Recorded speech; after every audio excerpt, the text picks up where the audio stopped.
So, President Donald Trump has recently signed an executive order to develop a full coverage missile defense system for the United States, inspired by Israel's Iron Dome. Now, this initiative aims to protect the U.S. from potential threats, including those posed by advanced missile technologies being developed by countries like China, Russia, and North Korea.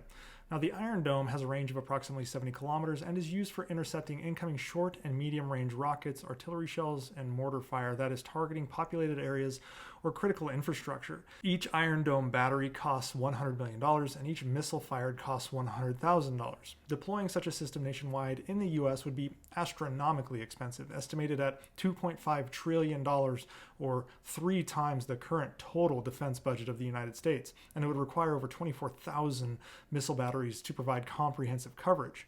That said, Iron Dome isn't even the right system for the U.S. to be considering for defense. It was specifically developed for short and medium range rockets, missiles, and drones, threats that aren't significant to the United States. I mean, Canada isn't lobbying Katyusha rockets at Seattle. Spending trillions of dollars on a system like this makes zero sense unless you're a defense contractor. Now, if, and this is a humongous if, a country were to fire missiles against the U.S., the real threat is a ballistic missile threat.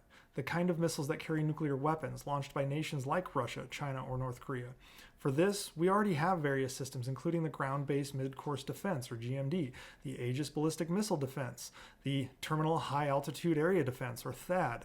The problem is that these systems are optimized for limited attacks, like those from a rogue nation, such as North Korea, not for large-scale missile attacks from major powers like Russia or China. If we're talking about defending the United States from a large-scale missile attack from Russia, which has the world's largest stockpile of nuclear weapons, it would require a comprehensive overhaul and massive scaling up of our current missile defense infrastructure.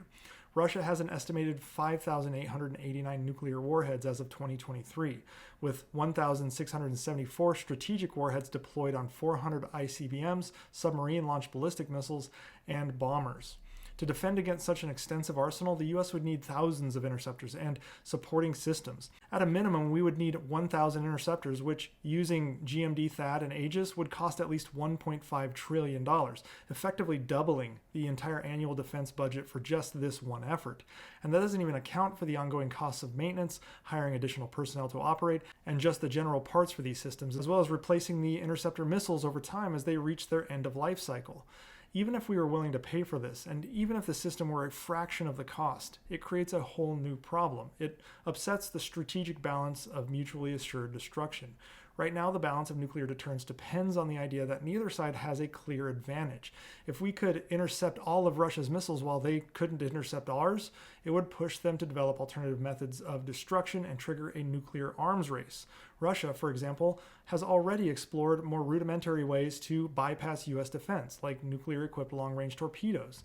These torpedoes could detonate off the coast of a major city like New York and cause destruction similar to a missile detonated directly overhead. Now, if we actually pursued a comprehensive nuclear defense system, we'd have to build defenses against nuclear torpedoes and who knows what else, further escalating the arms race and driving costs even higher. Now, this isn't to say that we should neglect our defenses. We absolutely need to be strong, but we also need to be smart about what's realistic. We have to think carefully about what we can afford, both financially and in terms of the broader geopolitical consequences. Trying to build a ballistic missile defense system that covers the entirety of the United States at all times isn't practical or diplomatically smart. It's a recipe for runaway costs that'll ruin the taxpayer and the economy, as well as create global instability.